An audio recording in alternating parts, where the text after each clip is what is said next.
Türkan Şorayla Kadir İnanın məşhur filmlərindən biri olan Selvi Boylum, Al Yazmalım filmi haqqında məlumat.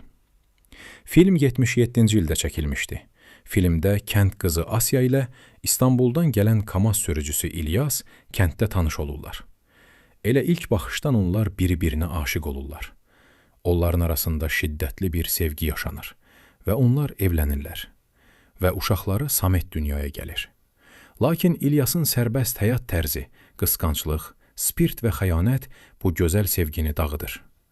Asya oğlu ilə tək qalır və həyatın çətinlikləri ilə üzləşir. Bu zaman xeyirxah və məsuliyyətli Cemşid ortaya çıxır və onlara dəstək olur. İllər keçdikdən sonra İlyas birdən geri qayıdır və bu böyük bir dəyişiklik yaradır. Film sevginin, zəhmətin və seçimlərin dərin fəlsəfəsini işləyir. Filmdə maraqlı faktlardan biri budur ki, film 50 ilə yaxındır ki, sevilir və baxılır.